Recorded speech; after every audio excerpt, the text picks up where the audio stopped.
Ichigo qui est le seul convaincu, qui est le seul à sentir qu'Orihime est encore en vie. Oh là là, mais... Par contre, Yamamoto, j'avais posé une option dessus quand j'avais fait mon top de personnages détestés. Là, c'est bon, hein. Là, je le déteste. Non, mais attendez. Déjà, il dit n'importe quoi sur Orihime, genre c'est une traîtresse, elle est partie de son plein gré, etc.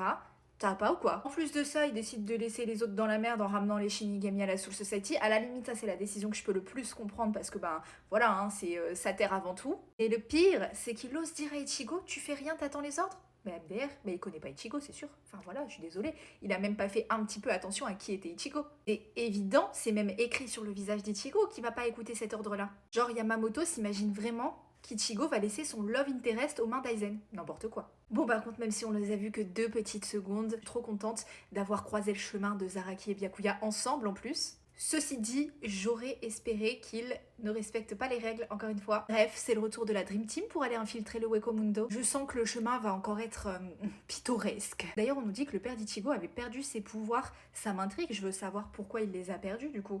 Et je sais que vous m'avez dit que ça allait arriver dans longtemps les explications à son sujet. Je me demande aussi comment Ishin a rencontré le père d'Orio, parce que je me doute bien que ça s'est pas fait autour d'un rendez-vous garderie, quoi. Sinon, du côté d'Aizen et des Arrancars, déjà, c'est quoi ce délire? Pourquoi tout le monde appelle Orihime femme? Elle a un prénom, en fait. Est-ce que s'ils avaient enlevé, je sais pas, Ichigo, il lui aurait dit homme?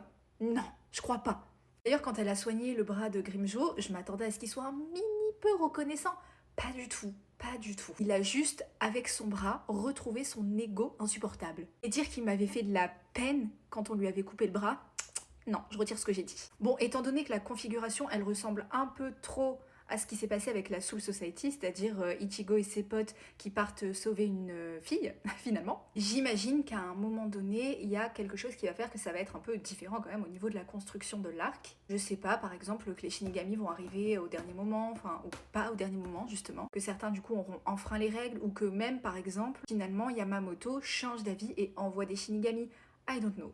Mais j'espère que ça va pas juste se passer comme la Soul Society. Ceci dit, j'ai adoré la Soul Society, donc peut-être que même si ça se passe pareil, je vais adorer aussi.